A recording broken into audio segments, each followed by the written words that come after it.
सद्गुरुदेव से प्रार्थना कि अपना आशीर्वाद भरा हाथ मेरे मस्तक पर रखें और माँ सरस्वती जी से निवेदन कि मेरे कंठ में विराजित हों ताकि मैं श्रीमद् भगवद गीता पाठ उचित उच्चारण के साथ कर सकूं। अध्याय 2 श्लोक 23। इस आत्मा को शस्त्र काट नहीं सकते, इसे आग जला नहीं सकती और न ही इसे जल गीला कर सकता है, न ही हवा सुखा सकती है। जब भगवान ने 22वें श्लोक वाला ज्ञान दिया तब अर्जुन को शंका हुई कि जैसे मकान को आग लगती है तो उसमें रहने वाले जीव भी जलकर मर जाते हैं, वैसे इस स्थूल शरीर के नष्ट होने पर इस देह में निवास करने वाली आत्मा का भी शायद नाश हो जाता हो। इसी शंका की निवृत्ति के लिए भगवान ने यह श्लोक कहा। पृथ्वी, जल, अग्नि और वायु, ये जो 4 तत्व हैं, ये जो 4 एलिमेंट्स हैं, इनका प्रभाव केवल शरीर पर हो सकता है, आत्मा पर नहीं। जब हमें यह निश्चय हो जाएगा कि हम आत्मा हैं न कि शरीर, तब हम निर्भय होकर मानेंगे कि शस्त्र, आग, पानी और हवा हमें कुछ भी हानि नहीं पहुंचा सकते। यह अस्थि मांस का तन तो हमें कर्म करने के लिए एक साधन के रूप में ही मिला है। व्यवहार या परमार्थ के कर्म जो हम उस शरीर से करते हैं, इनका फल जीवात्मा को ही भोगना है, न कि शरीर या उसकी इंद्रियों को। शरीर और इंद्रियां तो यहीं जल जाती हैं, तो फिर नरक और स्वर्ग कौन भोगता है? इस श्लोक में भगवान ने केवल 4 वस्तुएं कही हैं, अर्थात पृथ्वी, अग्नि, जल और वायु। परंतु याद रहे कि इन चारों में संपूर्ण ब्रह्मांड के सब पदार्थ आ जाते हैं। तत्व 5 हैं, पर एक तत्व आकाश तो स्वयं ही सूक्ष्म है, अतः वह किसी का भी साधक नहीं है और कुछ कर भी नहीं सकता।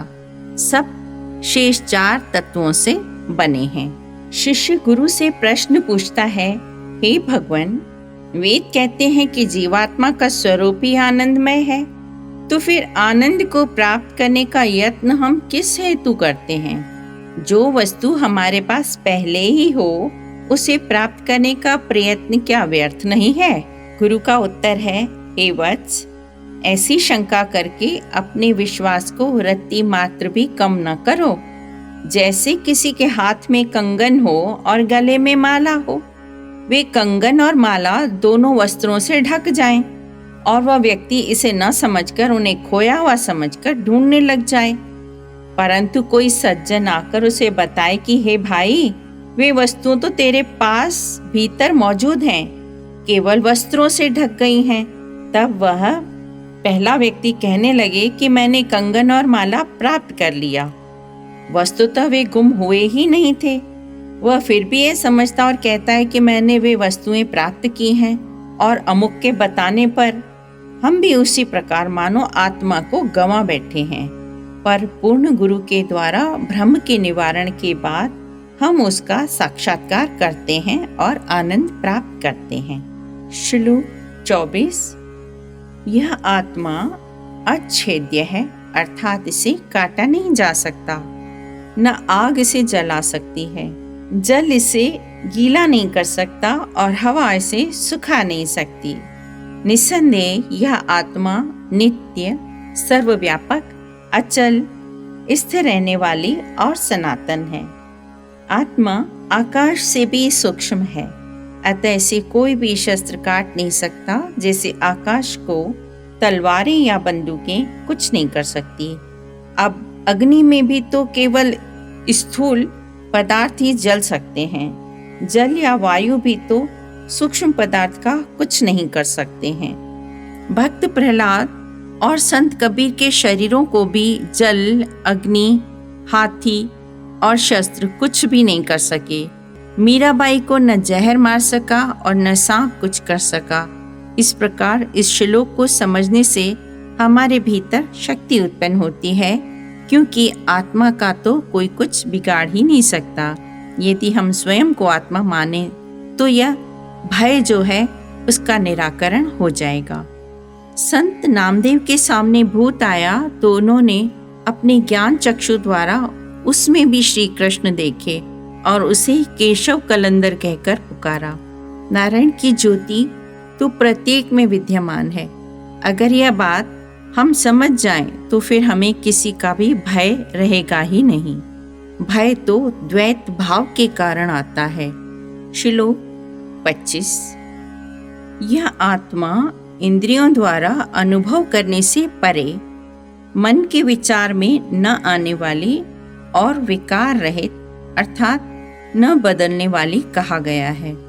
अतः इस आत्मा को ऐसा जानकर तुम्हें शोक करना उचित नहीं है। अव्यक्त का अर्थ है वह वस्तु जो प्रकट न हो और जिसे इंद्रियां न देख सकें न अनुभव कर सकें।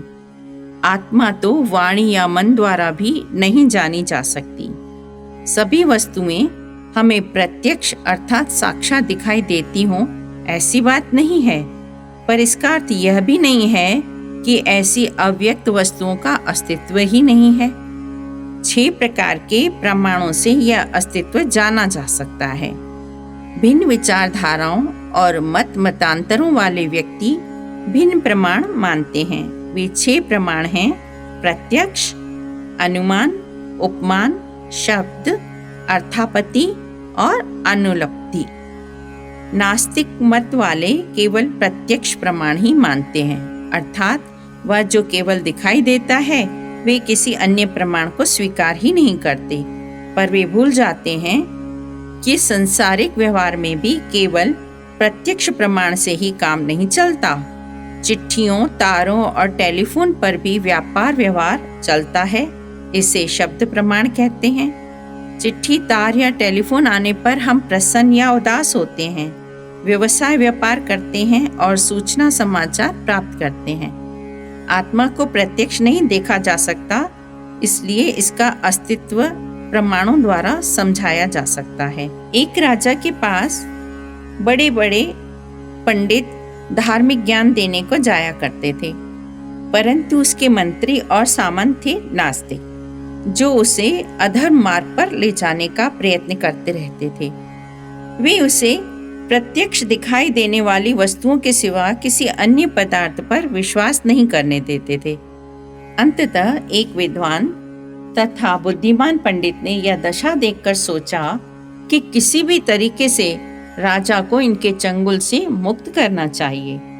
उसने राजा को ज्ञान की अनेक बातें बताई, पर उन नास्तिकों ने कहा कि ईश्वर है तो प्रत्यक्ष दिखाओ। पंडित जी विचारवान थे।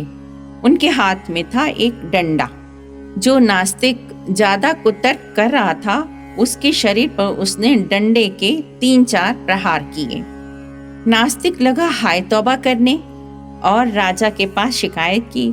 राजा ने पंडित जी से कहा, महाराज, आप शास्त्रार्थ करने आए हैं या झगड़ा? आपने उसे डंडे लगाए, फलता उसे पीड़ा हुई है।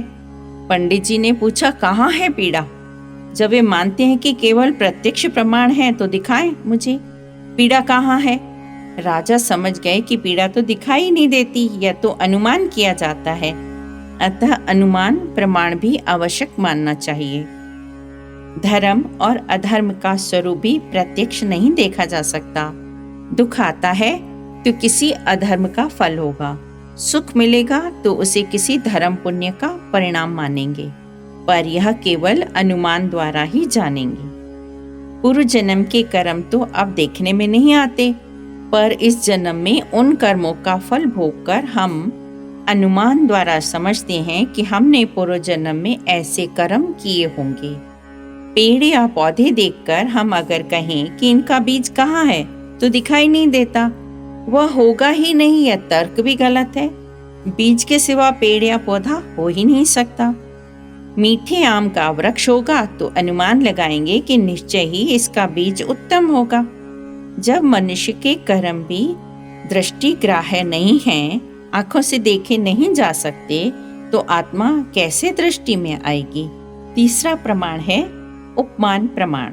संसार में किसी के भाई को देखकर उसकी आकृति से अनुमान लगाकर हम कहते हैं यह अमुक का भाई है या पुत्र है। चौथा प्रमाण है शब्द प्रमाण, जिसे सांख्य वाले मानते हैं। व्यवहार में न्यायालयों में साक्षियों के शब्द के आधार पर न्यायाधीश निर्णय लेता है।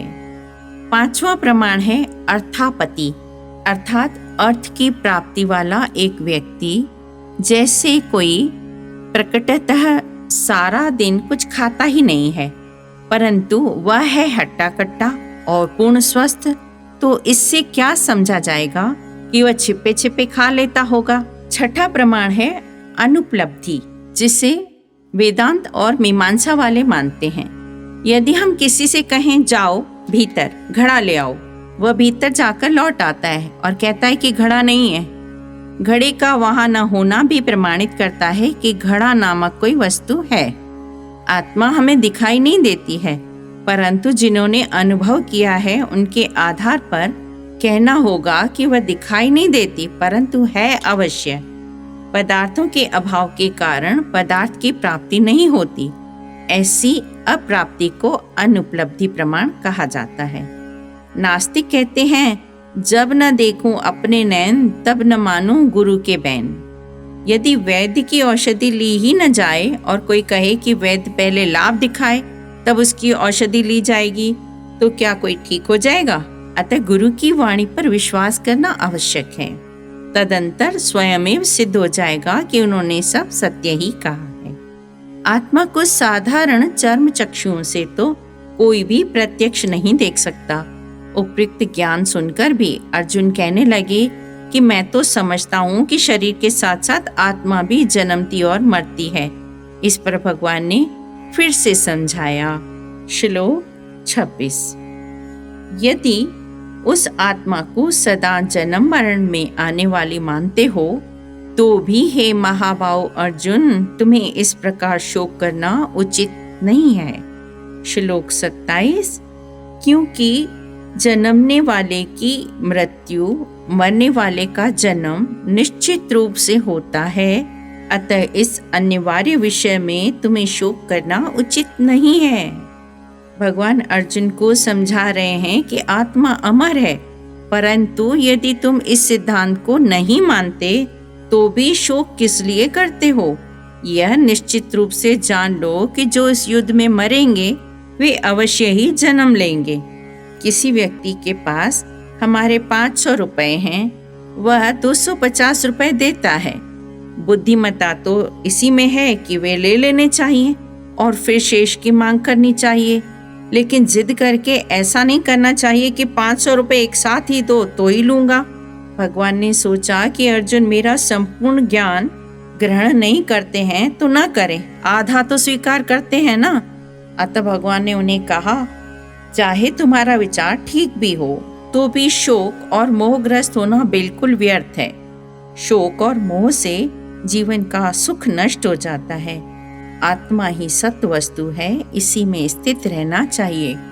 संसार के समस्त कार्यकलाप नियति के वश में है।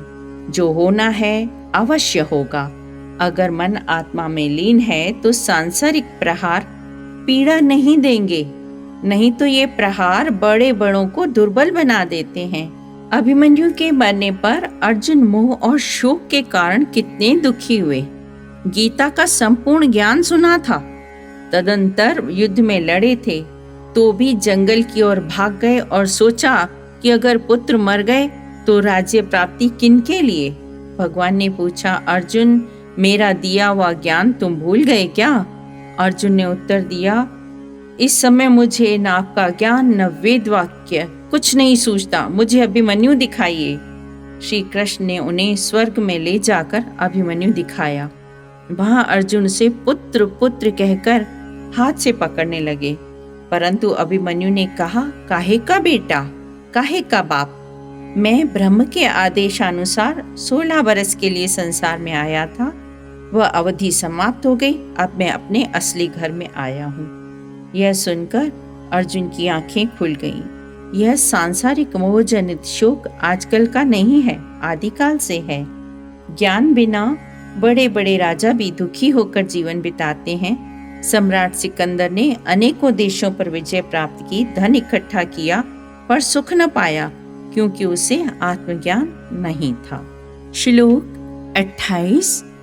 हे भारत, सभी प्राणी जन्म से पहले बिना शरीर के थे और मरने के बाद भी बिना शरीर वाले होंगे। केवल मध्य काल में ही शरीर वाले प्रतीत होते हैं, अतः तुम्हें उनके लिए चिंता क्यों होनी चाहिए। भगवान कहते हैं कि ये जो भीष्म पितामह, द्रोणाचार्य आदि जो भी पंच तत्वों के स्थूल शरीरों में हैं, वे इस जन्म से पूर्व न जाने क्या थे, कैसे शरीरों में थे, और पता नहीं कि वे मरणोपरांत कहाँ जाएंगे। केवल इस मध्य काल में इन शरीरों में प्रकट हैं। अतः क्षणभंगुर शरीरों के लिए शोक करना उचित नहीं है।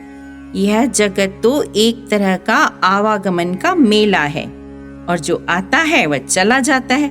पता ही नहीं कि कहाँ से आए हैं, कहाँ चले जाएंगे। केवल बीच के समय में कोई पुत्र हुआ, कोई पुत्री, कोई मित्र हुआ तो कोई संबंधी। जैसे नौका विहार करते हैं या गाड़ी की यात्रा में मिलने वाले व्यक्ति होते हैं, तो उनके आदि अंत का पता ही नहीं होता, कहाँ से आए, कहाँ चले गए। केवल बीच में ही सब मिलते हैं। श्लोक 29। कोई इस आत्मा को आश्चर्यपूर्वक देखता है और कोई आश्चर्यपूर्वक इस आत्म तत्व का वर्णन करता है। कोई इस आत्मा के बारे में आश्चर्यपूर्वक सुनता है, तो कोई इसे बारंबार सुनकर भी कुछ नहीं समझते। गुरु और शास्त्र के उपदेश द्वारा महापुरुष आत्मा का विचित्र साक्षात्कार करते हैं। सतगुरु अपने शिष्यों के समक्ष इसी आत्मा का विचित्र वर्णन करते हैं, परंतु कुछ व्यक्ति ऐसे भी हैं जो यह आत्मोपदेश सुनकर भी कुछ नहीं समझते। श्लोक 30। हे भारत, यह आत्मा सबके शरीरों में सदैव अवध्य है। कोई कभी इसका वध नहीं कर सकता, इसका नाश नहीं होता। अतः इन समस्त प्राणियों के लिए तुम्हें जरा भी शोक करना उचित नहीं है। आत्मा तो रूप, रंग, वर्ण से रहित है। यदि कोई जिज्ञासु शास्त्रों के अथवा गुरु के उपदेशों द्वारा आत्मा को देखता है, तो यह एक बड़ा आश्चर्य माना जाएगा, क्योंकि आत्मा इंद्रियों द्वारा बोधगम्य नहीं है। इसी प्रकार यदि कोई शिष्य अपने गुरु से इस निर्विकार ता अवाच्य आत्मा का उपदेश सुनता है या गुरु शिष्य को इसी विषय में कुछ बताता है, तो ये दोनों ही बातें विस्मयकारी हैं, क्योंकि आत्मा वाणी का विषय भी नहीं है। महान आश्चर्य की बात तो यह है कि गुरु से सुनकर भी कोई जिज्ञासु विषयों में आसक्त होने के कारण इस साक्षी रूप चैतन्य आत्मा को यथार्थ नहीं जान पाता है। यही तो अविद्या की महिमा है। यह आत्मा विचित्र, वस्तुतः विस्मयकारी इसलिए भी है कि स्वतः सिद्ध होते हुए भी अज्ञान की वजह से दिखाई नहीं देती। चेतन रूप होते हुए भी जड़वत प्रतीत होती है। जब कोई सच्चा जिज्ञासु गुरु की शरण में जाता है, तब गुरु से बताते हैं कि तत्त्वम असि, अर्थात वह ब्रह्म तुम्ही हो। जब अविद्या निवृत्त होती है, तब वह विस्मित होकर सोचता है कि जिस वस्तु को मैं खोजने चला था वह तो मैं स्वयं ही हूँ। उसे आश्चर्य प्रतीत होता है। जो अन्यों को आत्मज्ञान बताते हैं, वस्तुतः सुनने वाले भी वे स्वयं ही हैं। अतः उनका सुनना सुनाना भी विस्मयकारी है। भगवान शंकराचार्य जी ने बताया कि वक्ता गुरु और श्रोता शिष्य दोनों वस्तुतः हैं ही नहीं। वशिष्ठ मुनि ने भी श्री रामचंद्र जी से कहा, मैं जो यह उपदेश तुम्हें दे रहा हूँ वह अज्ञान को स्वीकार करके, नहीं तो ज्ञान के क्षेत्र में तो न गुरु है और न शिष्य। ब्रह्म एक है ऐसा कहना भी अज्ञान है। एक तब कहा जाएगा जब भीतर में द्वैत का भाव होगा। ओम नमो भगवते वासुदेवाय।